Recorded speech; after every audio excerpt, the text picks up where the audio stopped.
Salut à tous, j'espère que vous allez bien. Troisième vidéo de la chaîne, de ma chaîne du coup, le 9ème coach. Aujourd'hui on va parler de quelque chose qui est toujours d'actualité, hein. J'ai parlé du poids de corps la semaine dernière, aujourd'hui on va parler des home gym. Donc, c'est pas prêt de rouvrir, hein, parce que ça devait rouvrir quoi, là, fin janvier, ça a été repoussé à je sais plus quelle date. Mais c'est pas prêt de revenir.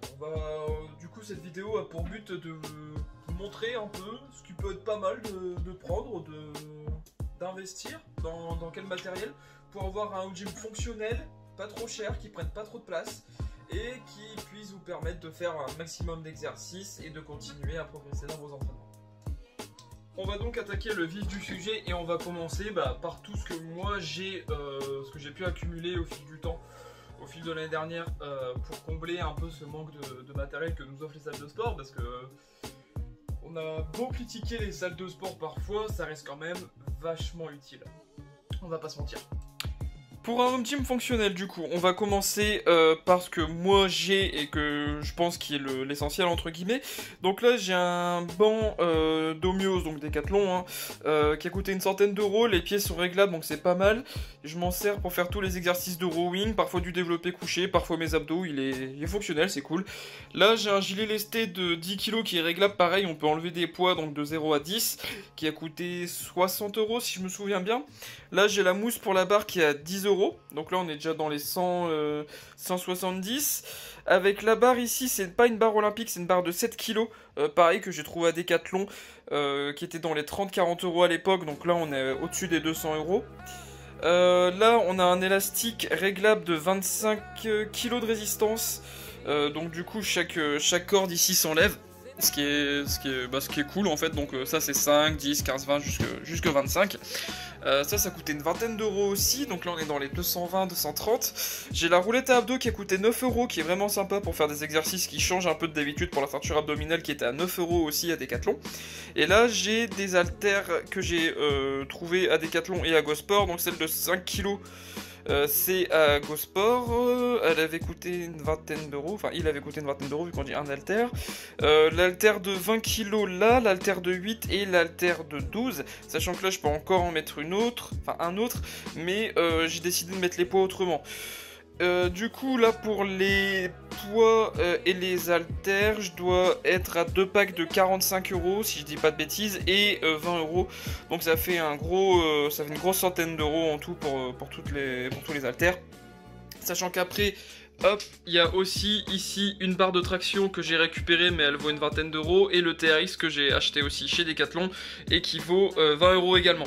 J'ai pas forcément parlé non plus de tous les élastiques que j'avais sur le côté, parce que sinon ça allait encore me prendre 3 plombs, mais c'était pas forcément extra intéressant d'en parler. Des élastiques on peut en trouver partout avec différentes forces, enfin différentes résistances. C'est plutôt pas mal, hein. Les élastiques c'est bien pour commencer, mais si on a l'habitude d'aller à la salle, ça devient un peu chiant clairement de travailler avec des élastiques. C'est pas ce qu'il y a de plus intéressant à travailler avec, mais ça reste une situation de repli en attendant. Le but de cette vidéo, c'était donc de vous montrer que dans un espace très réduit, parce que moi généralement j'installe tout mon matos dans ma cuisine, là j'enlève le bureau et tout, et ça me fait vraiment un tout petit home gym, hein. Je dois être à moins de 5 mètres carrés, moins de 5 mètres carrés, encore je suis gentil, mais au moins ça me permet de m'entraîner, d'avoir un peu l'effet salle de sport avec tout le matos à côté qui motive, hein, clairement, parce que quand on s'entraîne dans une cuisine juste avec un haltère de 5 kg, c'est pas forcément ce qu'il y a de plus motivant, donc faut essayer de trouver des façons de se motiver comme on peut. Et puis c'était aussi pour vous montrer qu'avec un petit budget et pas forcément énormément d'espace, on peut toujours trouver des moyens de s'entraîner, des moyens de progresser et des moyens de continuer notre passion, de continuer notre sport et de pas lâcher l'affaire, quoi.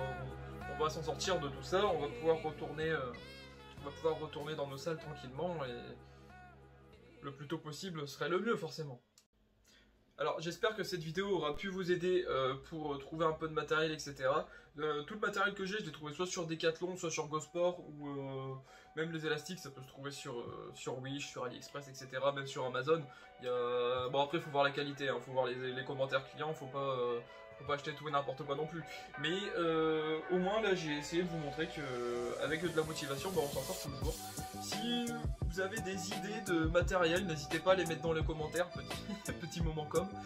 N'hésitez pas à les mettre dans les commentaires, à liker la vidéo, à la partager et à vous abonner. Parce que voilà, parce que ça me plairait. Voilà, en tout cas je vous dis à très vite, à très bientôt, et puis restons motivés. Allez, salut!